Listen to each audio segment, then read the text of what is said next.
Čítame si Božie slovo, ktoré bude podkladom pre dnešnú kázeň. Nájdeme ho v knihe Skutkov v 17. kapitole a čítam od 16. verša. Kniha Skutkov, 17. kapitola. Medzi tým, čo Pavol čakal na nich, na Silasa a Timoteja v Aténach, v duchu sa rozčuľoval, keď videl, že mesto je oddané modlárstvu. Preto sa v synagóge rozprával so Židmi a tými, čo uctievali Boha, a každý deň hovoril na námestí s náhodnými okoloidúcimi. Do rozhovoru s ním sa púšťali aj niektorí filozofi, epikurejci a stoici. Jedni sa pýtali, čo to chce tento táraj povedať. Iní zasa hovorili, zdá sa, že hlása cudzie božstvá. To preto, lebo zvestoval Ježiša a z mŕtvych stanie. A tak ho vzali so sebou, odviedli na Areopág a povedali: Radi by sme sa dozvedeli, čo je to za nové učenie, ktoré ty hlásaš. Veď to, čo predkladáš našim ušiam, je čosi neslýchané. A preto sa chceme dozvedieť, čo to má byť. Všetci Atenčania, ako aj prisťahovalci z cudziny, sa totiž nevenovali ničomu inému, lenže rozprávali alebo počúvali niečo nové. Pavol si zastal do stredu Areopágu a povedal: Muži Atenčania, podľa všetkého pozorujem, že ste mimoriadne nábožní. Keď som sa prechádzal a prezeral som si vaše svätyne, našiel som aj oltár s nápisom Neznámemu Bohu. Ja vám teraz teda hlásam to, čo uctievate, hoci to nepoznáte. Boh, ktorý stvoril svet a všetko, čo je v ňom. Tento Boh, keďže je pánom neba i zeme, nebýva v chrámoch zhotovených rukami. Ani si nedá slúžiť ľudskými rukami, ako keby niečo potreboval. Veď on dáva všetkému život, dých a všetko. On z jedného stvoril celé ľudské pokolenie, aby obývalo celý povrch zeme. Vymedzil ľuďom čas a hranice bývania, aby hľadali Boha, či by ho nejako nenahmatali a nenašli. Hoci od nikoho z nás nie je ďaleko. V ňom žijeme, hýbeme sa a sme. Ako to povedali aj niektorí vaši básnici, veď sme jeho rodom. Nuž, ak sme Božím rodom, nesmieme sa nazdávať, že božstvo sa podobá zlatu, striebru či kameňu, výtvoru ľudského umu a zručnosti. Boh už teda nehľadí na časy nevedomosti a teraz ľudí napomína, aby všetci a všade robili pokánie, lebo určil deň, keď bude spravodlivo súdiť celý svet skrze muža, ktorého ustanovil. Všetkým o tom poskytol spoľahlivý dôkaz, keď ho vzkriesil z mŕtvych. Keď počuli o skriesení z mŕtvych, niektorí si robili posmešky, iní zasa hovorili: radi si ťa o tom vypočujeme, ale až inokedy. A tak Pavol od nich odišiel. Niektorí muži mu však uverili a pripojili sa k nemu. Medzi nimi bol Dionys Areopagita, žena menom Damaris a iní. Toľko z Božieho slova.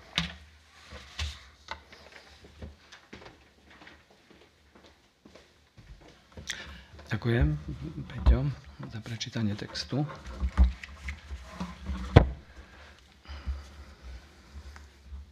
Je to záznam z jednej zastávky na druhej Pavlovej misijnej ceste, keď dostal príkaz od nejakého muža vo videní, aby opustil dnešné Turecko, Malú Áziu a išiel do Európy, na európsky kontinent.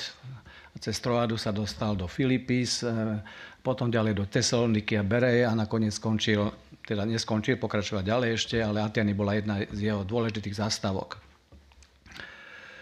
Neviem, či ste boli, alebo kto z vás bol v Grécku, kto z vás bol v Aténach, kto videl Akropolu, v podstate aj tie úžasné staré pamiatky.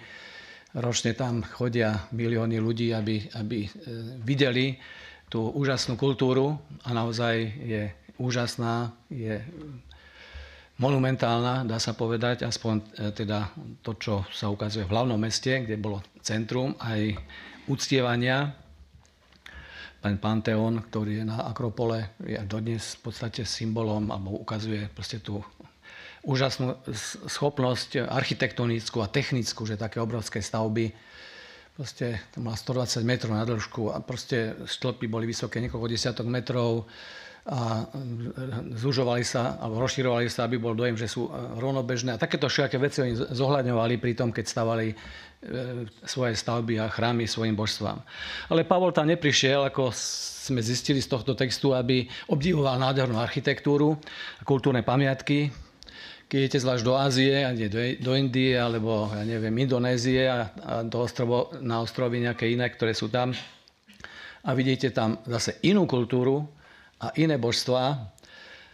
Európski turisti si to pozerajú, však dobre, no, tak to je ako keby išli do múzea. Neuvedomujú si, že pritom vlastne robia niečo, čo sa Pánu Bohu veľmi nepáči. Ja teraz nechcem nikomu liesť do svedomia, ale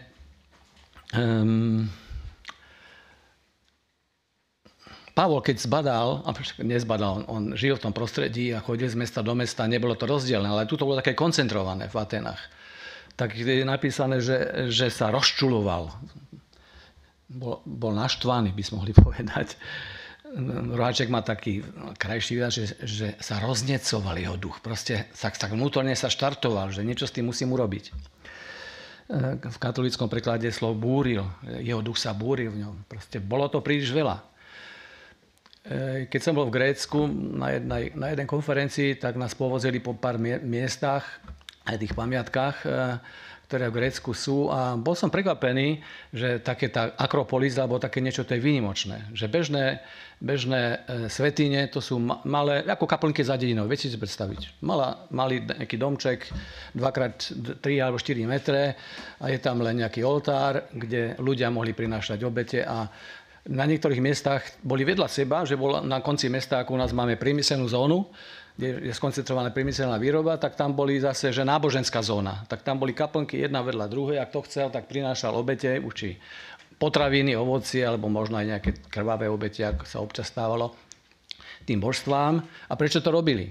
No preto to robili, aby, ako už Peťo hovoril, aby si ich naklonili. Oni verili, že teda tie prírodné síly ovládajú nejaké iné, vyššie síly a chceli si ich nakloniť, tak pre istotu priniesli aj tomu, proste božstvu, aby bola úroda, aby sa nám nič nestalo, aby mi išiel biznis a tak ďalej a tak ďalej. Ja si myslím, že urobili maximum, čo mohli urobiť.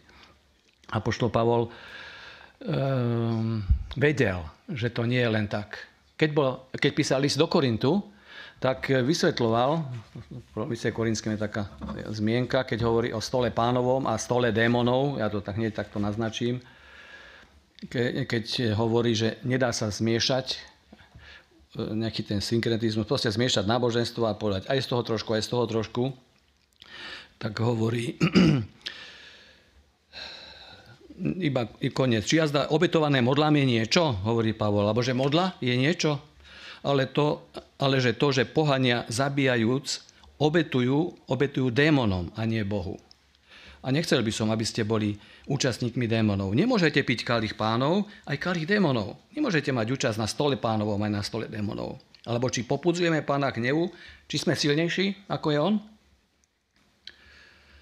To je možno taký zaujímavý rozmer, na ktorý sme sa my ako turisti v exotických krajinách nezamysleli, že teda aj toto môže byť za tým. Pavol to si nevymyslel, pretože v 5. knihe Mojžišovej Pán Boh karhá Izraelcov, ktorí mali presne tieto sklony, v 32. kapitole. Tam hovorí, že ho popudzovali Hospodina modlárstvom k žiarlivosti, obetovali cudzím bohom a popudzovali ho k hnevu. A niečo podobné, ako Pavol to tak prežíval. 17. verš 32. kapitole. Obetovali démonom, nie Bohu. Bohom, ktorých nepoznali. Novým, ktorí prišli zblízka, ktorých sa nebali vaši otcovia. Skalu, ktorá ťa splodila, myslí tým Boha, si zanedbal. Zabudol si na silného Boha, ktorý ťa sformoval. Duchovné pozadie je dôležité. Aj keď pohania obetovali tým svojim božstvám, tak verili, že za tým nejaká sila a moc je. Nie, že tá socha z nejakého materiálu, že im pomôže. To si vedeli, že tak to nefunguje. Ale že teda nejaká sila, ktorú tá soška reprezentuje, a väčšinou to boli buď nebeské telesa, alebo niečo iné, slnko, mesiac, hviezdy, planéty a tak ďalej, tak to fungovalo, že tie moci prídu a oni si ich nejakým spôsobom naučia sa ich ovládať, tak by som povedal. To bola tá snaha, aby im slúžili svojím spôsobom. Ako Pavol urobil ten štart do Atén, bolo to okrem iného aj univerzitné mesto, boli tam rôzne filozofické školy, aj stoická škola tam bola priamo na Akropole, som bol celkom prekvapený, keď som sa to dočítal, že to tak bolo. Takže prišiel a podľa svojho zvyku, ako vždy, išiel najprv k Židom. My si to tak asi veľmi neudomujeme, ale ja som si to možno nie tak dávno, nejakých 10 rokov naspäť začal všímať, že Pavol zdôrazňuje, že evanjelium je najprv pre Židov a až potom pre pohanov. My tak Židov tak okrajovo vnímame ako Boží národ, možno starozákonný Boží ľud. A keď apoštol Pavol hovorí o evanjeliu ako Božej moci, v 1. kapitole listu Rímanom hovorí, nehanbím sa za evanjelium Kristovo, lebo je mocou Božou na spasenie každému veriacemu, a tam hovorí Židovi najprv, prednostne, a potom aj pohanovi, aj tým ostatným. A tento svoj postoj teda uplatňoval vždy, keď prišiel do nejakého mesta, kde bola synagóga, väčšinou išiel do takých centier vzdelanosti alebo kultúrnych centier alebo nejakých takých, a tam spravidla Židia už boli okolo celého Stredozemného mora aj ďalej samozrejme. Takže išiel najprv do synagógy a tam, ak sa pozrieme, ako to robí v Tesalonike a v Solúni, aj tak to niektorí nazývame, alebo viem, že to je ono to isté, alebo do Berej, tak to boli Židia, ktorí počuli evanjelium, ktorí skúmali písma. V Tesalonike 3 soboty prichádzal a vysvetoval, že Ježiš je ten očakávaný Mesiáš, a písem mi to vysvetľoval. V Bereji tam tým boli písmáci doslova do písmena. Aj preto je názov toho občianskeho združenia, ktoré spravuje okrem iného aj tú chatu v Harmonii, že boli šlachetnejší ako tí v Tesalonike, lebo každý deň skúmali, porovnávali. Keď Pavol niečo povedal a citoval nejaké proroctvo starého zákona, stiahol na Krista, tak oni si to prezleli, či naozaj to tak v skutočnosti je. A to bol veľmi dobrý zvyk, a Lukáš, keď to zaznamenal, tak ich kvôli tomu pochválil. Keď toto urobil, tak stretáva sa aj s inými ľuďmi, ako sme počuli a čítali. Boli tam aj nejakí filozofi, hlavne v centre, dá sa povedať, to bolo Areopág, to bolo akoby hlavné námestie, kde sa dial v podstate spoločenský život. Tak to vieme z iných zdrojov. A boli tam, sú dve školy spomenuté v tomto texte, keď hovorí apoštol Pavol, boli to epikurejci a stoici. Skôr než ešte pár slov k tomu poviem, chcem pripomenúť, že v 6. a 5. storočí pred Kristom sa udiala jedna úžasná vec. Nikto nevie prečo, a dodnes nikto nevie prečo, v Grécku nastala explózia filozofov, ktorí si začali klásť otázky, do ktorých si kladie filozofia dodnes. Odkiaľ je svet, z čoho je svet, ako funguje svet, odkiaľ je človek, na čo je človek, aký je zmysel života, aký život je dobrý, čo je to blažený život a tak ďalej. Tie otázky, ktoré si má klásť zrejme každý mysliaci človek, a také, by som povedal, známe mená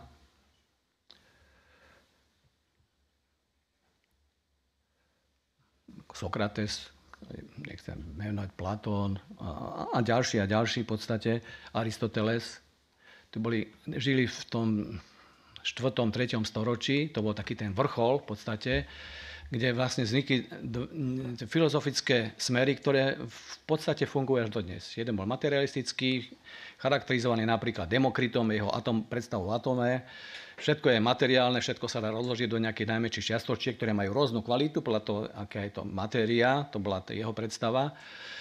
A keby aj duša existovala nejaká, neveril, že existuje, že človek má dušu, tak zase bude poskladaná z tých malých čiastočiek. Nič nehmotné neexistuje. Všetko, čo existuje, hmota, hotovo, bodka. Takže toho sa chytili materialisti v 19. storočí a vybudovali na tom úžasnú teóriu, a prišli potom fyzici a ten pojem atomos, nedeliteľný, to znamená, vieme to zo školy, tak využili. To bol jeden smer. Materialisti tvrdili, hmota je všetko. Nič iné ako hmoty neexistuje. Potom bol druhý smer, ktorý reprezentoval Platón, ktorý hovoril, idea je večná, idei to boli ako predstavy o všetkých vecí, ktoré niekde existujú u Boha, ale ten Boh bol iný, ako ho my poznáme, to nebol Boh stvoriteľ, to bol len Boh, ktorý možno to upratuje a riadi nejaké, dáva to do nejakého rámca a súvislosti, všetky veci viditeľné.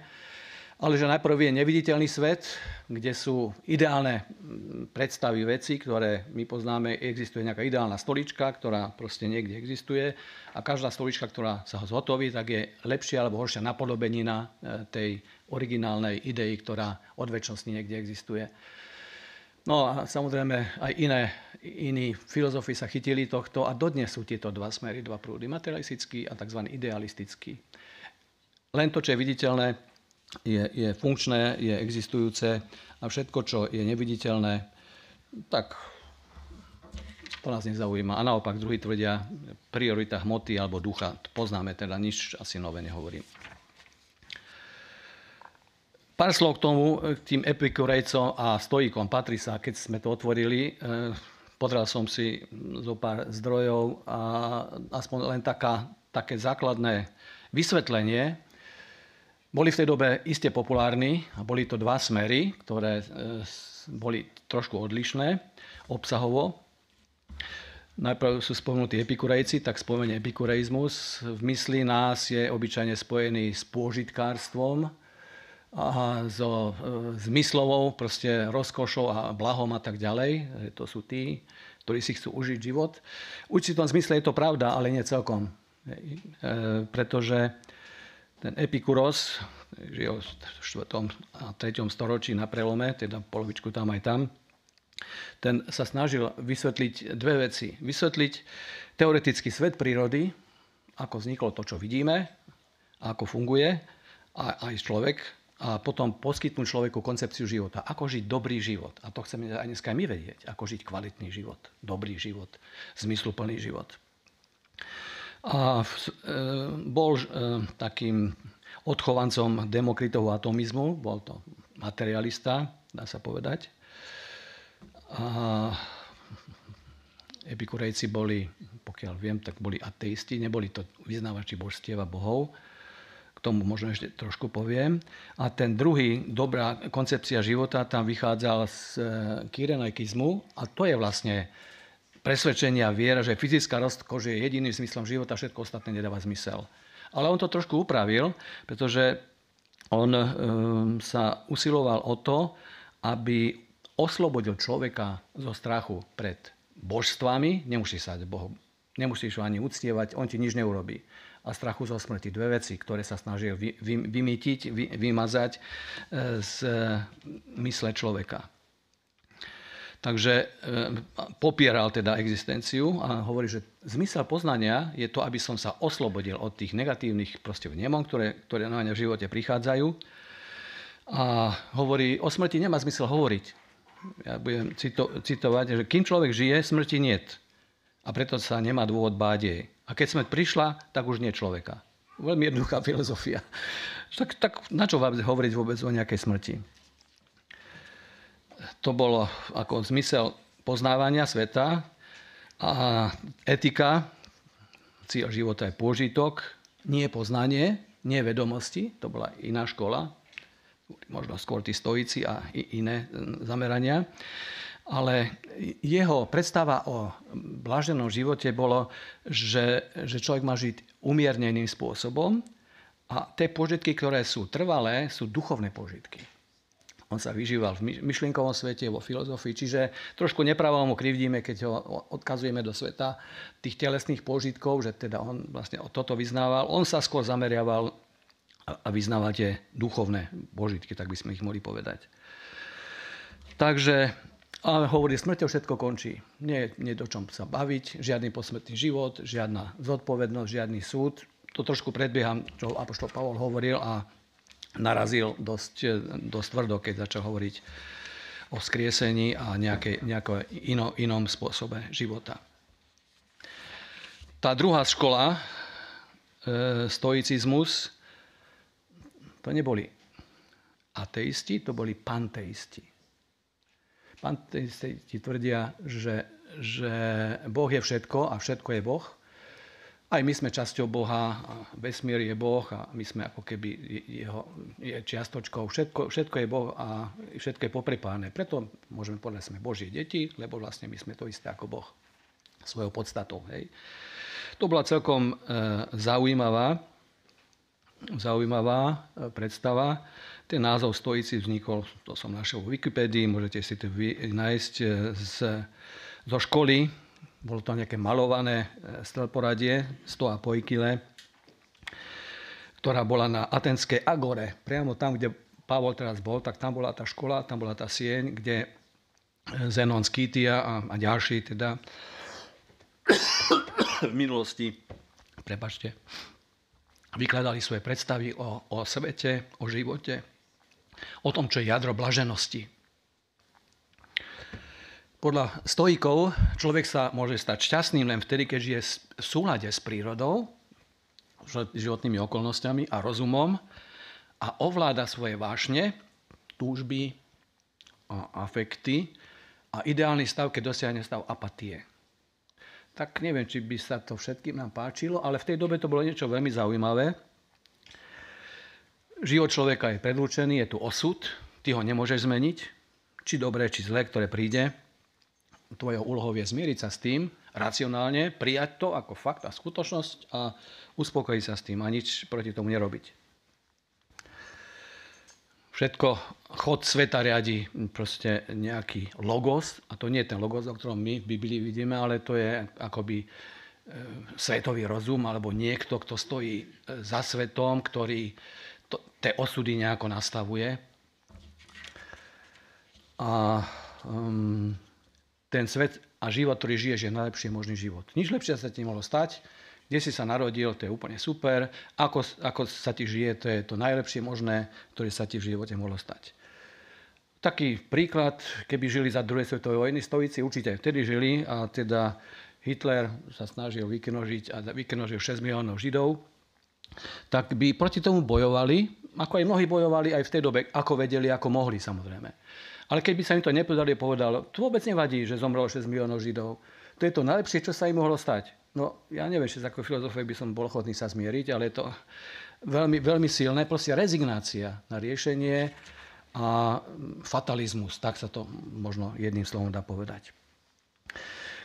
Stoicizmus bol veľmi populárny a bol v určitom zmysle aj akoby sa podobal navonok kresťanstvu. Ponúkal pokoj. Si chorý, dobre, no stane sa, hej, zmier sa s tým.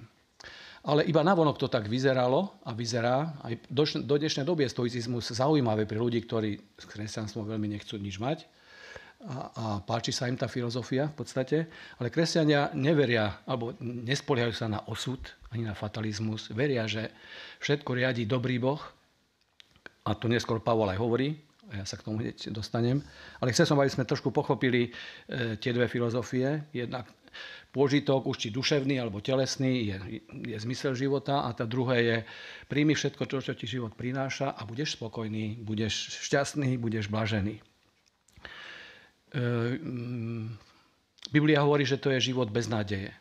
Keď Pavol Efeským v 2. kapitole hovorí o pohánoch, ako žili predtým, než sa dostali cez Krista do Božieho kráľovstva, tak hovorí, že boli bez Boha, bez Krista a bez nádeje. Bez perspektívy, bez budúcnosti. To kresťanstvo nie je a nikdy nebolo kresťanstvo, nie fatalizmus, nie je odozdanie sa osudu, je dôvera, že niekto väčší, dobrý a spravodlivý, ktorý spravodlivo raz hodnotí život každého človeka a keď je na tomto svete, tak určite potom spravodlivo odmení. A Biblia hovorí, že bude Boh posudzovať skutky aj slova. Pán Ježiš hovorí v Matúš 12. kapitole, zo svojich slov budeš ospravedlnený a zo svojich slov budeš zatratený doslova. Aj to, čo hovoríme, aj to Pán Boh eviduje, aj z toho budeme raz vydávať Pánu Bohu počet a on spravodlivo posúdi životy veriacich a neveriacich. Je zaujímavé, že v Zjavení 20. kapitole na konci, keď sa hovorí o súde pred veľkým bielým trónom, kde neveriaci, ktorí proste prídu pred veľkým bielým trónom, sú posudzovaní podľa svojich skutkov. A každému Pán Boh nadelí úmerne jeho životu. Iný nádel bude mať Hitler a iný bude mať sused, ktorý možno len ukradol v robote nejakú ceruzku. Nebude to isté, ale nebude spasený, nebude s Bohom, ale Boh to spravodlivo posúdi. Takže vráťme sa k nášmu textu naspäť. Ja som si dovolil takúto dlhšiu odbočku, aby sme si aj uvedomili, do akého myšlienkového sveta prišiel apoštol Pavol. A keď ho oslovili, nebudem vykladať všetko, tak najprv nazvali Tárajom. Zdá sa, že hlása cudzie božstvá, lebo im zvestovali Ježiša z mŕtvych stane. Niektorí komentátori hovoria, myslím, že Peťo to v minulosti spomenul, to, že Ježiš, to je Jezus, grécky, a z mŕtvych stane Anastasis, pokladali za akoby dve božstvá, ktoré im priniesol. Oni si mohli povedať, my máme dosť svojich bohov, na čo nám prinášať nejakého ďalšieho. A židovský boh je lepší ako náš boh, my máme svojich bohov. A tá hrdosť na tých národných bohov v podstate je až podnes. Mnohí na východe, v Ázii teda hovoria, my nechceme to západné kresťanstvo, ktoré nám prinášate. Kresťanstvo nie je západné. Kresťanstvo je východné. Pochádza z dnešného Izraela v podstate. A to mnohí si neuvedomujú, že to tak nie je. A niektorí obvinujú misionárov, že berú ľuďom ich natívne náboženstvo, že to sa nesmie, bereme ich kultúru. Viem, že keď sme sa si dopisovali so Sanim z Indie, myslím, tak on hovorí, že sú tam ostrovy, celá taká reťaz, ktorá je akože rezervácia, kde nesmú niekto vojsť, lebo tam žijú ľudia akoby v dobe kamennej. Nemajú tam žiadnu kultúru, žiadne výdobytky, žijú si tým svojím životom a nesmie sa im priniesť evanjelium, lebo by sa poškodila ich kultúra. Akože to ako vláda indická na to veľmi dbá, akékoľvek náboženstvo. Čiže tá predstava, že my máme svoje, vy máte svoje a všetko je OK, apoštol Pavol hovorí, že to tak nie je. No a je fajn, že mu dali šancu. Povedali, radi by sme sa dozvedeli, v čom je to učenie iné ako to, čo my, ako vzdelaní ľudia a elita, by sme mohli povedať Grékov, predstavujeme. Atenčania boli veľmi blízki dnešnému spôsobu života. Nesili nič iné, len počúvať, čo je nové. Kto z vás počúva, alebo pozerá večer televízne noviny o 19. alebo 19:30? No keď sa niečo melé vo svete, tak to sme zvedaví a my si to zapneme, aby sme všetky tie najnovšie správy absorbovali, čo je nové v Ukrajine, v Izraeli a čo nové poslanci vymysleli, z toho sa vždy desíme, teda ja aspoň, čo vymyslia najnovšie. Ale sledujeme to, aj keď so strachom, čo sa deje okolo nás. Pavol, keď sa dostal k slovu, tak hovorí, začal veľmi múdro a dobre, začal pochvalou. Nepovedal, vy pohania, vy neviete, aký vyzerá pravý Boh. Vy ste nábožní ľudia. Tak im pomastnil trošku brúško a proste hovorí veľmi zaujímavú vec, že sú mimoriadne nábožní a hovorí, spomenul oltár s nápisom neznámemu Bohu a na to naviazal. Veľmi múdrym spôsobom, možno by ste si mohli aj my všimnúť, keď sa chceme s niekým baviť o evanjeliu, nájsť si ten spojovací mostík. Jehovisti sú v tom úplne experti, oni sú na to školení. Hociaké témy vedia okamžite prejsť na tému Božieho kráľovstva a tak ďalej. My to častokrát nevieme, nerešpektujeme. A Pavol hovorí, ja vám teraz hlásam to, čo uctievate, hoci to nepoznáte. Je to taká zvláštna formulácia. Ich politeizmus vlastne sa priniesol až do dnešnej doby. Verili v moc prírodných síl, to sme si už povedali, slnko, mesiac, hviezdy, planéty, búrka a tak ďalej, riadia ich životy. Horoskopy, astrológia, to bolo na dennom kurze. Hviezdy, planéty, tie majú vplyv na môj život. Keď som sa narodil, vieš datum narodenia, povedz, no tak v ktorom znamení si sa narodil. Ľudia tomuto veria až podnes a ja som z toho šokovaný. Časopisy, noviny venujú tomu niekedy pravidelnú rubriku a ľudia to hlcú. Dnešní, múdri, vzdelaní veria, že Mars a Jupiter a Venúša, alebo nie to bolo nejaké 7 planét vtedy, keď to vlastne boli tie základy astrológie, neboli všetky, ktoré my poznáme dnes, ale že môžu nejakým spôsobom vplývať na môj život. Ťažko predstaviteľné. Pavol si dal za úlohu vysvetliť im, kto je Boh, aký je Boh a to, že Pán Boh chce mať s nimi osobný vzťah. Prvá vec, ktorú začal, hovorí Boh, ktorý stvoril svet a všetko, čo je v ňom. Tento Boh, keďže je pánom neba a zeme, nebýva v chrámoch zhotovených rukami. Ani sa si nedá slúžiť ľudskými rukami, ako keby niečo potreboval. Veď on dáva všetkému život, dých a všetko. Tak to bola, by som povedal, bomba, pretože už to prvá vec, Boh, ktorý stvoril svet. To nie je hociaký Boh, to nie je nejaký národný Boh. To je Boh, ktorý sa stará o celú planetu, o všetkých ľudí. Ako som si povedal, epikureici boli ateisti, stoici boli panteisti, ale ani z nich neveril, že Boh je nejaký stvoriteľ. Ak teda nejaký Boha pripustili potom, tak je to udržiavateľ, ktorý len niečo trošku organizuje, ale nejako stvoriteľ. A Pavol hovorí, ja vám ohlasujem Boha, ktorého ste nikdy predtým možno nepočuli. Alebo ste na ňu nedávali si pozornosť. Niečo o židovskom náboženstve určite vedeli. Židia tam boli usídlení, bola tam synagóga. Ale Pavol hovorí, toto je ten Boh, ktorého potrebujete. Nie ten váš panteón, ktorý vy uctievate.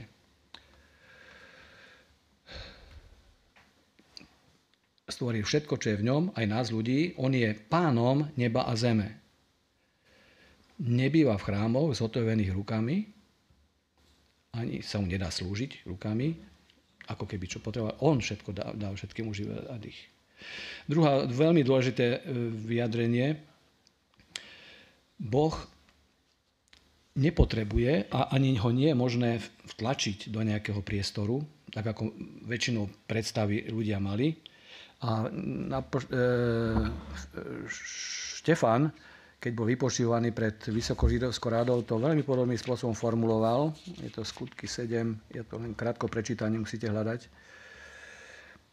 48-49. Najvyšší nebýva v chrámoch učinených rukou, ako hovorí prorok. Nebo mi je trónom, zem je podnožou mojim nohám. Akýže mi vystavíte dom, hovorí Pán.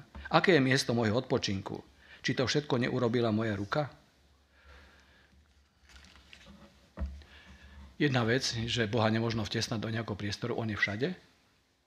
Druhá vec je, že aj nepotrebuje od nás, aby sme mu prinášali nejaké obete, tak ako to teda bolo zvykom a je zvykom božstvám prinášať niečo, aby sa uspokojil, alebo dokonca prezliekajú tie sochy a tak ďalej a tak ďalej. Ale hovorí, on slúži nám. On sa stará o nás. On dáva všetkému život a dýcha všetko. Podobne v Listre to hovoril, v 14. kapitole, počas prvej misijnej cesty, veľmi podobné slova použil, aj keď menej, tu je to viac rozvedené, že Boh je stvoriteľ, Boh je udržiavateľ života, stará sa, dáva slnko, dá všetkým, dobrým aj zlým rovnako, neukracuje nikoho človeka. Aj keď vieme, že keď je toho nadmieru slnka, ale nadmieru dažďa, tak sa nám to veľmi nepáči, pravda? Sme nespokojní. Druhý aspekt, Boží Boh je dobrý. Boh nie je niekde vo vesmíru, niekde ďaleko. Grécky by ho býval niekde na Olympe a riešili si svoje veci. O ľudí sa zaujímali len okrajovo. A boli to veľmi čudní bohovia. Žili veľmi nerestným spôsobom. Zeus mal, to je jedno, nebudem o tom hovoriť. V podstate. Takýto Boh nie je. Boh... Apoštol Pavol hovorí v liste rímskym 2. kapitole, že Božia dobrota má viesť ľudí k pokániu. Uvedom si, že Boh je dobrý. Boh nie je ďaleko, Boh nie je neutrálny, Boh nie je sadista, ktorý sa teší z toho, keď obere ľudí o radosť do života. Ale v Rímanom 2. kapitole, aspoň nejaký verš ešte prečítam. Či si myslíš o človeče, ktorý súdiš tých, ktorí páchajú také veci, tam hovorí o rôznych nerestiach, ktoré sa páchali v Ríme, a sám robíš to isté, že ujdeš Božiemu súdu, či pohrdáš bohatstvom jeho dobrotivosti, znášanlivosti a zhovievavosti, nevediac, že ťa dobrota Božia vedie ku pokániu. Uvedomíš si, že máš sa pokloniť pred týmto Bohom, ktorý sa o teba stará? Ale podľa svojej tvrdosti a nekajúceho srdca hromadíš si hnev na deň hnevu a zjavenia spravodlivého súdenia Božieho. ktorý odplatí jednému každému podľa jeho skutkov. To je Boh, ktorý nikomu neubere ani nepridá, ale ktorý sa stará. Ďalšia dôležitá vec. On z jedného stvoril celé ľudské pokolenie, aby obývalo celý povrch zeme. Na vonok sa zdá, že to je nepodstatné, ale je to veľmi dôležitý výrok. Všetci ľudia sú rovnocenní. Gréci mali o sebe veľmi vysokú mienku. Aj Rímania nakoniec pohrdali barbarmi, to je tá nižšia rasa a tak ďalej. A apoštol Pavol hovorí, všetci ľudia sú pred Bohom rovnocenní. Žiadny rasizmus, žiadne privilegovanie. V tej otrokárskej spoločnosti tiež to bolo asi veľmi, veľmi silné tvrdenie, keďže otroci boli vlastne sa pokladali za živý nástroj. Kladivo bol mŕtvý nástroj, otrok bol živý nástroj. Nemal väčšiu hodnotu ako hoci ktorý iný predmet. Mal hodnotu možno svojej pracovnej sily. Čiže on nespomína Adama, pretože oni netušili, kto je Adam. Určite v synagóge by to spomenul, ale tu len hovorí z jedného človeka. Z jedného ľudského páru stvoril ľudské pokolenie, aby obývali celý povrch zeme. Vymedzil ľuďom čas a hranice bývania, aby hľadali Boha. A to je takisto dôležitý výrok. Tu je naznačený zmysel života. Prečo nás tu Pán Boh nechal? No, aby sme ho našli. Aby sme získali k nemu osobný vzťah. O tom to ďalej potom Pavol ešte rozvádza. Hoci od nikoho z nás nie je ďaleko. A to je ďalšia vec.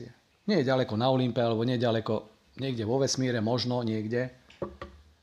On je blízko teba. Stará sa o teba. Má o teba záujem.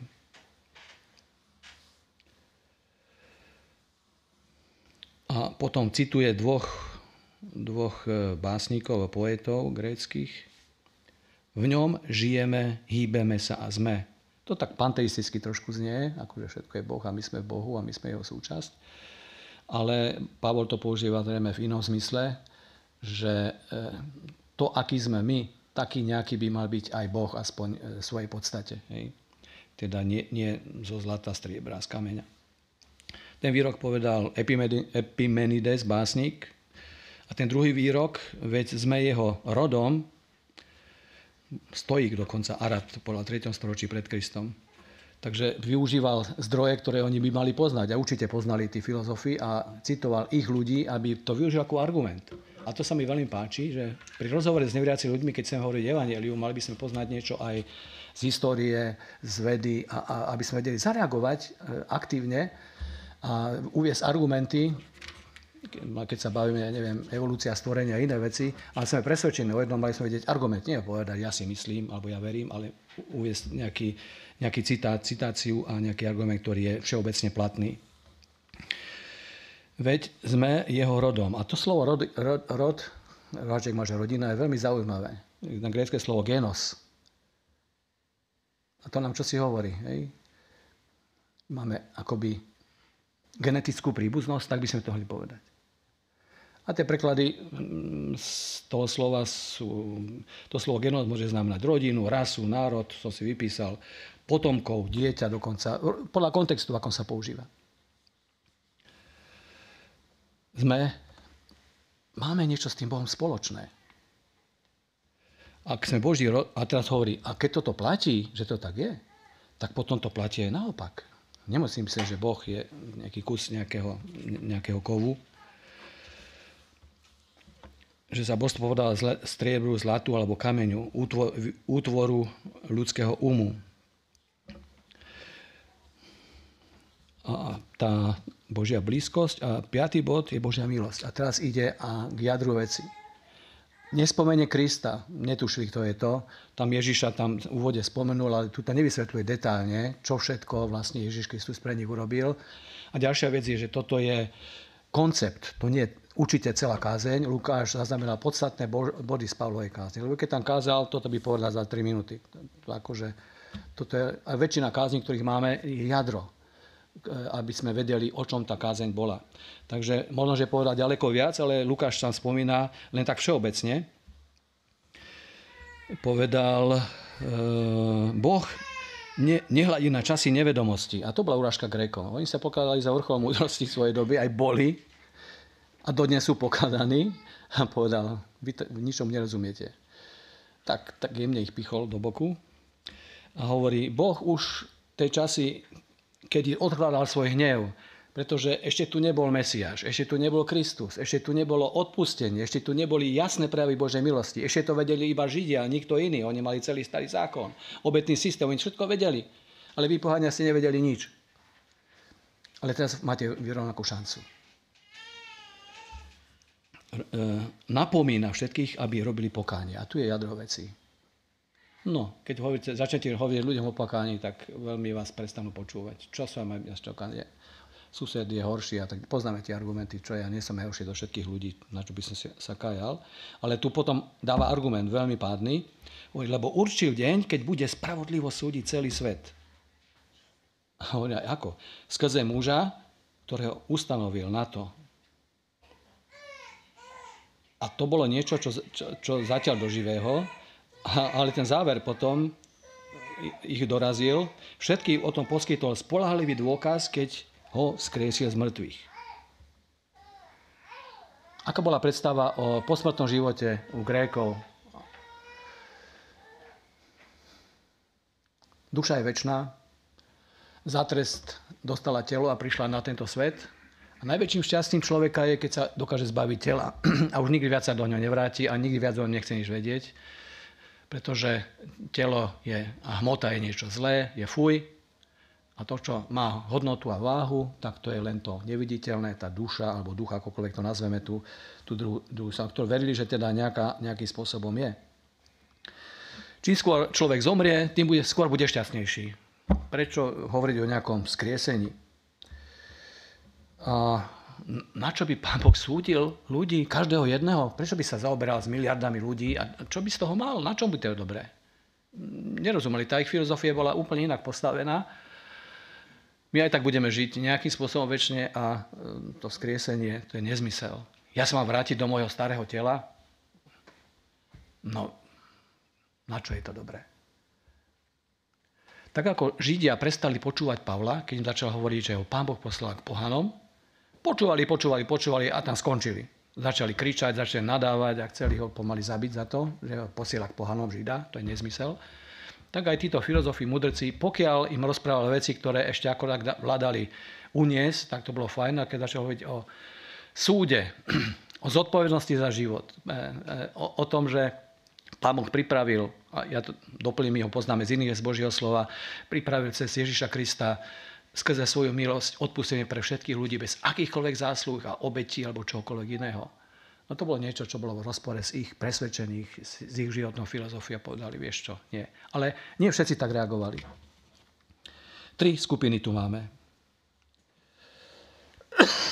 Posmeškári, to sa vždy stane, keď budete hovoriť evanjelium a to by sa, nechaj si, to je pre teba, mňa to nezaujíma. Druhá skupina boli takí neutrálni, radi si ťa vypočujeme, ale nie teraz nemá na to čas. Ja budem rozmýšľať o smrti a posmrtnom živote, až budem na smrteľnej posteli. Teraz si chcem užiť. Neotravuj ma s takýmito vecami. A tretia skupina, niektorí mu však uverili a pripojili sa k nemu. A tam sú spomenutí jeden muž, jedna žena a iní. Nevieme, koľko ich bolo tých iných. Ale bola tam skupina ľudí, ktorí uverili tomu posolstvu, ktoré povedal. Celkom na záver by som pripomenul Pavlové slová, ktoré hovorí v 1. liste Korinťanom v 1. kapitole.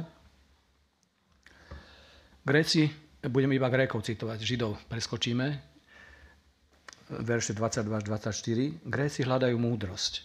To bola ich podstata, toto sa snažili, tí filozofi, tie školy premýšľali, na čo to všetko tu je a na čo som tu ja. A Pavol hovorí, ale my kážeme ukrižovaného Krista. A to je ten problém. To je ten kameň úrazu. Pre jedných aj pre druhých, ale hovorí, Grékom je to bláznostvo. To je hlúposť. Ako môže smrť jedného Žida spôsobiť spásu celému ľudstvu? To nebereme, to nechceme. Povedz nám niečo múdrejšie. Ale Pavol potom hovorí, napriek tomu, čo si vy Gréci myslíte, my kážeme Krista, Božiu moc a Božiu múdrosť. Tá Božia múdrosť je iná ako ľudská múdrosť. Tá Božia múdrosť nás vedie do pokory, nie do pýchy na tom, čo všetko už viem, všetko ovládam, všetko mám pod kontrolou. Vedie ma do spoločenstva so živým Bohom, ktorý je dobrý Boh, ktorý je blízko teba, ktorý chce byť v tvojom srdci, Biblia hovorí. Pán Ježiš povedal nádherné slova, to bude možno posledné, zasľúbenie v Jana 14. kapitole, počas poslednej večere so svojimi učeníkmi sa rozpráva, hovorí, povedal Judasovi, ale nie Iškariockému, keď ma niekto miluje, ten bude zachovávať moje slovo. To je kritérium lásky k Pánovi Ježišovi. A aj môj otec ho bude milovať a prídeme k nemu a urobíme si u neho príbytok. Úžasné zasľúbenie. Boh môže byť súčasťou tvojho života. Tak mu otvoríš svoje srdce v pokore, v pokáni a zavoláš, aby bol tvoj záchranca a spasiteľ. Amen.